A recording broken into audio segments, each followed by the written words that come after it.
Henry, welcome to Conan O'Brien Needs a Fan. Hello there, everybody. What's the crack?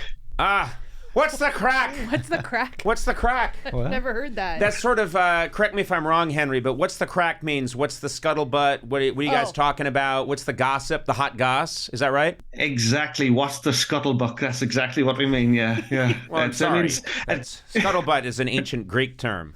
Henry, your name is Henry. What's your last name, Henry? Henry Doohan. And where are you coming to us from? I'm calling from County Donegal in the northwest of Ireland. Oh, God bless you, sir. God bless you. It's nice to talk to you. Tell me a little bit about, I'm fascinated. You've probably heard me talk about this. My people have been in the United States for over 100 years, but I am still genetically 100% Irish. Gross. Which is disgusting if you really get into it. I'm with you on this one, Sona.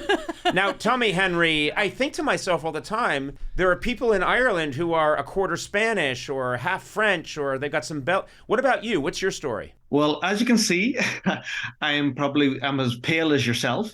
As I think Bill Hicks once said, we have, like, if people in America have lovely tan skin and white teeth, we have tan teeth and white skin here. God bless Bill Hicks. Yeah. Yeah, I am. I'm pretty much. I think I'm 100% Irish, like yourself, and I think you're probably one of our. You're our best guy. Oh, I don't know about. I don't know. I think it's a terrible burden to bear to be 100% Irish. Do you have crazy nightmares? I do. I feel like I'm somewhat insane. Do you find that it's a burden being 100% Irish? Do you know what? You could be worse things. In fairness, it's we're lucky enough to have a lot of whiskey to try and drown them sorrows. Are you suggesting there's like a form of Irish nightmare that's distinct only to the Irish or something? Yeah, exactly. Huh. Yeah, the bar is always closed. Yeah.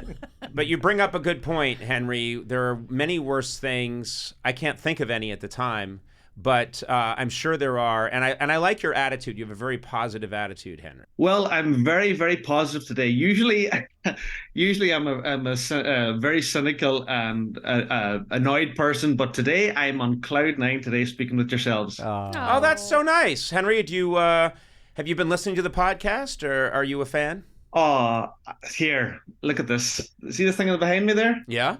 That is their original Nick Littleton tiny stuntman costume from your show. Oh, that's from a Late sketch. Night. That's a sketch we did many years God. ago. Dimitri Martin did it. It was a very funny sketch. Yeah. You bought that? My wife bought it for me, yeah. So when you were finishing up with Late Night, I believe you kind of auctioned off a lot of I don't think I did, by the way. I don't think I did. I think you have that.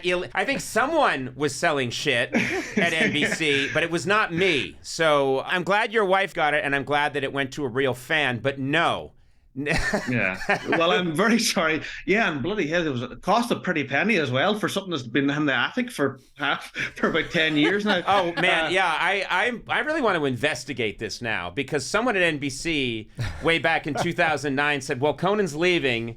Let's sell all of his stuff and keep the money." And I have some ideas as to who it might have been. Do you know what the worst thing is? She also she bought me a night with Andy Richter as well for some reason as well. Oh, trust me, you will not regret it.